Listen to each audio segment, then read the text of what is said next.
Badan Eksekutif Mahasiswa Universitas Gadjah Mada melakukan mosi tidak percaya kepada rektornya Profesor Pak Emilia yang diduga telah melakukan pendukungan dan melindungi Jokowi terutama dalam hal kasus ijazah palsu. Bagaimana pendapat dari Rocky Gerung? Saksikan video selengkapnya di channel ini. Assalamualaikum warahmatullahi wabarakatuh.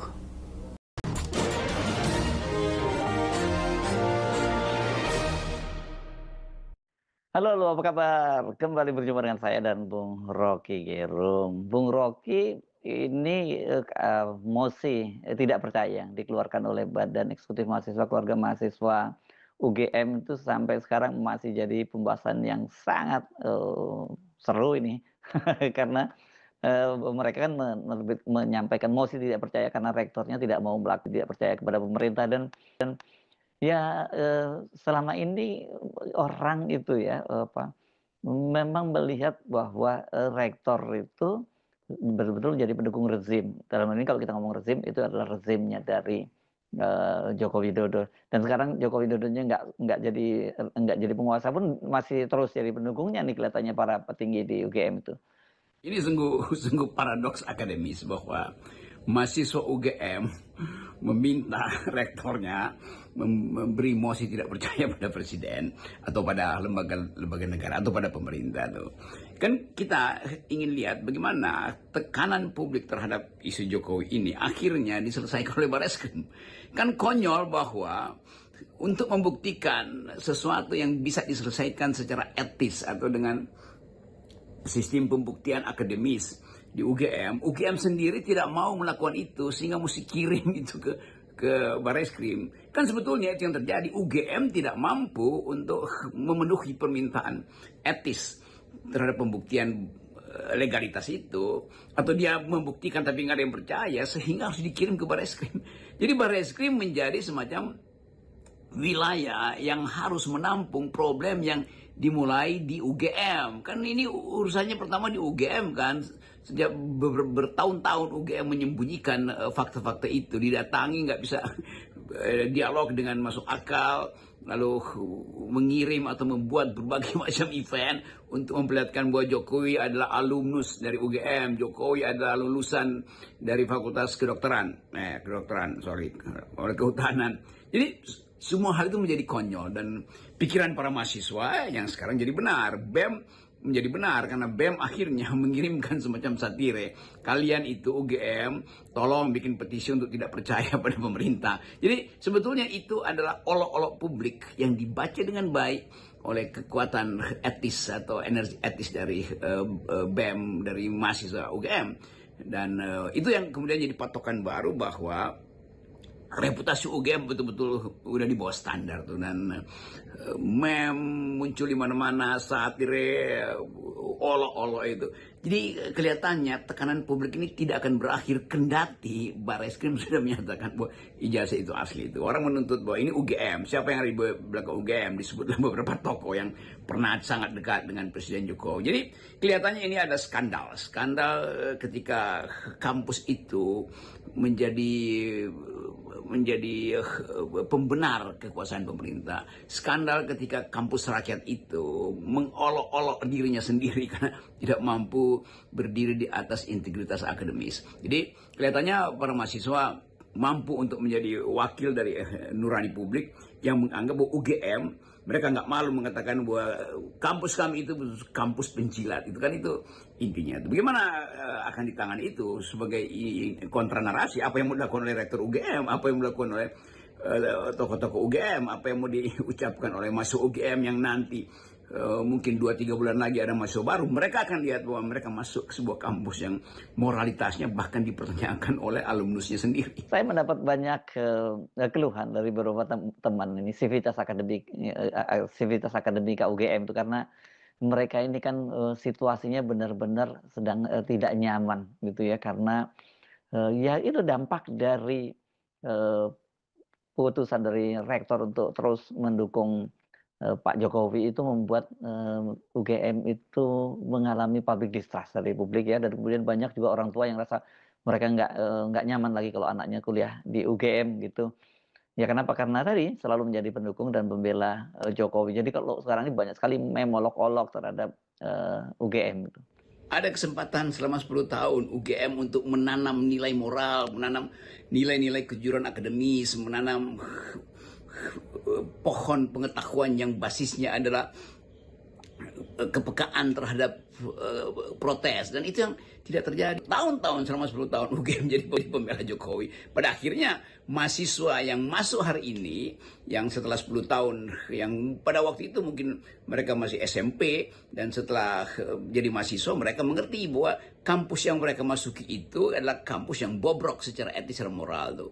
Kan itu penanda pertama tuh. Bayangkan misalnya soal ijazah itu UGM nggak bisa selesaikan, sehingga akhirnya mesti dicari cara supaya dibenarkan bahwa ijazah itu asli, lalu pergi ke sebuah laboratorium yang biasanya mengurus hal-hal yang kriminal. Kan ini konyol betul kan. Satu wilayah akademis di ruang-ruang kelas Gajah Mada itu tidak lagi bekerja untuk menjamin bahwa kejujuran para pemimpinnya itu akan dipercaya oleh publik, atau minimal dipercaya oleh sivitas akademisnya sendiri. Kita lihat bagaimana mantan rektor menganggap bahwa ya nggak benar tuh cara UGM menyembunyikan data tentang prestasi akademis Pak Jokowi, Presiden Jokowi itu.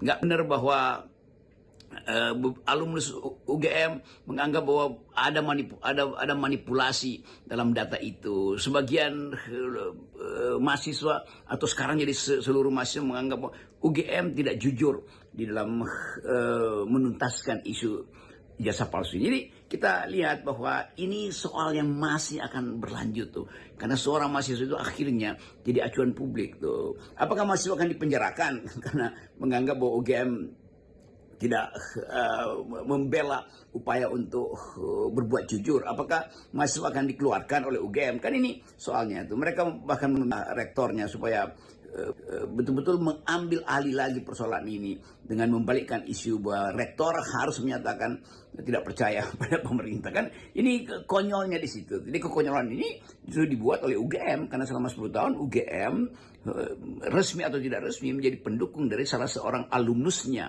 tanda petik, yang kemudian kealumniannya dia dipersoalkan justru oleh para alumnus, oleh para alumni itu. Jadi kita lihat kontradiksi-kontradiksi itu. Kesempatan masih terbuka, dan beban UGM untuk ya membuka kembali persoalan ini internalnya itu kelihatan sudah tertutup, karena Pak Jokowi sudah membawa kasus ini ke pengadilan. Berarti UGM akan dipanggil sebagai saksi itu, atau UGM yang harus jadi semacam ya sasaran kritik moral pertama adalah UGM tuh, yang seharusnya bisa menahan supaya kasus ini tidak menyebabkan huru-hara perdebatan panjang lebar tuh, berpuluh-puluh menit dihabiskan hanya untuk menonton podcast macam FNN ini, apalagi podcast-podcast yang kontroversial seperti ILC atau segala macam talk show yang isinya pada akhirnya hanya berupaya untuk memperluas wilayah pengetahuan publik bahwa Jokowi ada pembohong. Kan itu yang terjadi kan.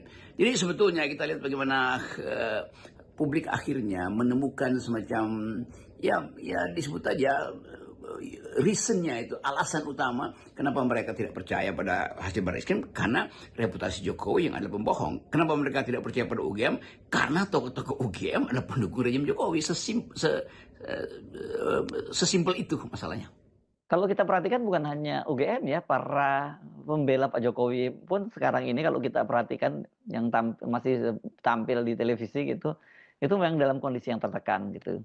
Kendati Barreskrim sudah menyatakan ijazahnya asli, begitu juga dengan UGM, tapi nggak menjamin bahwa kemudian publik itu bisa menerimanya, bisa percaya dengan pernyataan dari Mabes Polri dan UGM itu sendiri. Ya, saya ikuti karena saya diundang terus di dalam semua talk show. Sebagian besar saya nggak bisa penuhi karena mengulang-ulang aja. Tetapi kesan saya, semua yang diutus oleh Jokowi untuk membela dia di depan kamera televisi itu gagal, karena makin dangkal argumennya. Ya percaya aja bahwa kan itu Barreskrim, percaya aja bahwa UGM adalah institusi yang resmi. Iya, justru orang tidak percaya, itu yang mesti dijelaskan. Kenapa orang nggak percaya pada UGM? Kenapa orang nggak percaya pada Barreskrim? Kan itu problemnya, karena orang tidak percaya pada Jokowi. Intinya itu sebetulnya. Nah, menyambungkan itu tidak lagi memerlukan teori. Karena bertahun-tahun di benak emak-emak, di benak mahasiswa, di benak LSM, di benak jurnalis, Jokowi tidak bisa dipercaya omongannya. Kan kasus ini betul-betul kasus yang harus diperiksa oleh psikiater sebetulnya tuh, bahwa semua hal bisa diterangkan. Tapi orang anggap bahwa iya, ya percayalah pada hukum, karena hukum sudah membuktikan. Iya, hukum, kita percaya pada hukum, tapi kita tidak percaya pada lembaga-lembaga hukum di Indonesia, kan itu soalnya kan. Tentu saja hukum bisa kita percaya kalau dia memproduksi keadilan dan kejujuran secara konsisten dan koheren. Nah, hukum tertinggi itu adalah Mahkamah Konstitusi. Nah, di situ terjadi manipulasi tertinggi. Ngapain percaya pada hukum yang lain, kan intinya kan. Begitu banyak hakim yang disogok kok dan jadi tahanan KPK, ngapain mesti percaya, kan itu dasarnya kan. Jadi kegagalan para pembela Jokowi dalam soal ijazah ini itu seolah-olah itu mau menegakkan benang basah, dan basahnya itu basah kena oli itu. Nah, coba aja negakin benang basah kena nggak pernah kering itu.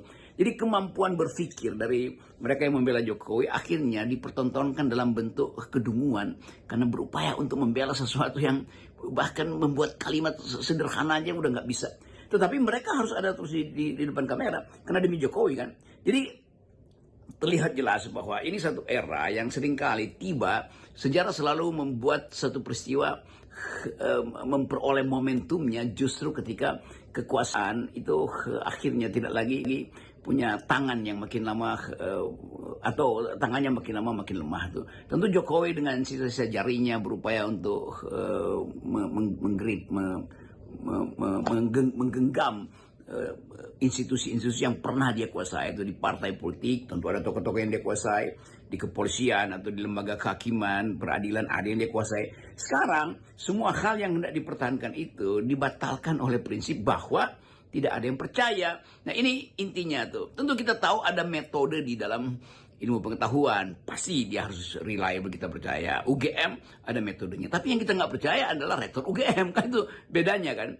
Ada metode yang bagus dalam penelitian kasus-kasus kriminal, pemalsuan dokumen segala macam, itu kita percaya itu karena teknologi adanya di Barreskrim, juga di tempat-tempat yang lain pasti ada tuh, tapi karena berhubungan dengan soal ijazah maka dibawa ke Barreskrim. Kita percaya teknik yang ada di Barreskrim. Yang kita tidak percaya ada institusi itu bisa netral nggak, imparsial nggak di dalam membuat kesimpulan. Jadi sekali lagi akhirnya kita masuk di dalam semacam kekalutan yang dibuat sendiri oleh Jokowi yang selama 5-6 tahun ini menyimpan kecurigaan, dan kecurigaan itu justru meledak ketika dia udah selesai, dan yang seharusnya dia bisa beristirahat, tapi tetap dia akan diganggu oleh ambisinya sendiri itu, yaitu membuktikan bahwa dia punya ijazah itu tidak lagi dianggap orang, karena sebetulnya orang tidak penting lagi dia punya ijazah asal palsu, tetapi orang lihat bahwa kelakuan Pak Jokowi itu adalah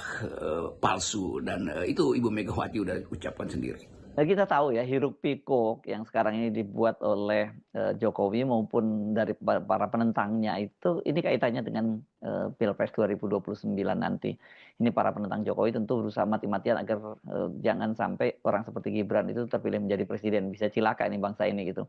Sebaliknya Pak Jokowi mana mikirin dia mau negara rusak mau apa, nggak peduli dia, yang penting kan anaknya menjadi presiden gitu. Oh ya, saya kira tidak mungkin Presiden Prabowo mengambil alih isu ini untuk mengatakan bahwa kasus sudah selesai.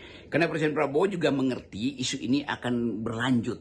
Karena di balik kasus ini ada pertaruhan politik keluarga Pak Jokowi terhadap putra-putranya yang sedang dipersiapkan untuk bersaing di 2029. Juga 2029 adalah tempatnya Gerindra, tempatnya Demokrat, tempatnya Golkar segala macam untuk melihat potensi kader-kader mereka. Jadi ini persiapan kaderisasi sebetulnya.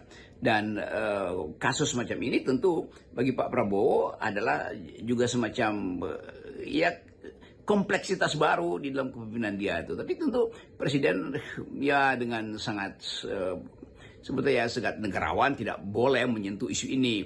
Dengan sekedar komentar pun seharusnya tidak bisa itu menganggap bahwa ini bisa mengganggu kabinet. Justru kalau itu diucapkan maka gangguan akan muncul, yaitu akan terbalik bahwa supaya nggak mengganggu ya berhentiin dong kasus ini. Bagaimana cara berhentikannya kalau kasus ini udah nyampe sampai diolok-olok di sistem internasional kan. Demikian juga tuh bahwa turunan dari kasus ini adalah legitimasi Pak Gibran tuh sebagai wakil presiden juga akan menggerogoti daya tahan psikologi kepemimpinan Presiden Prabowo. Jadi kita mau lihat sebetulnya ujung dari problem ini apa sebetulnya. Saya menduga bahwa ini akan berlanjut dan akan berakhir dengan ya mundurnya, mungkin akan berujung, ini kalkulasi akademis saya, wakil presiden pada akhirnya akan ada di dalam sorotan terakhir tuh. Kalau ijazah ini dinyatakan asli juga akan menimbulkan masalah panjang, maka sangat mungkin sebaiknya ada semacam kelegaan dari Presiden Jokowi untuk menyatakan bahwa dia memang sudah tidak punya ambisi lagi. Selama dia masih punya ambisi, selama Gibran jadi sasaran, karena kapasitas Gibran yang dipersoalkan terus oleh netizen terutama. Selama Jokowi punya ambisi, maka soal ijazah palsu ini juga akan jadi alat kulik-kulik nanti para netizen ketika Jokowi mulai menegaskan diri sebagai pemimpin politik untuk menyeberangkan Gibran ke 2009. Apalagi kalau Presiden Jokowi misalnya memimpin partai PSI, ya itu sasaran perluasan isu ini akan makin besar tuh. Jadi kalkulasi ini di dalam analisis saya akan menyebabkan dua hal. Pertama, Presiden Prabowo akan terganggu secara psikopolitik karena dia menginginkan ada stabilitas, sementara stabilitas tidak bisa dicapai dan tidak bisa diakhiri hanya dengan bahkan hasil sidang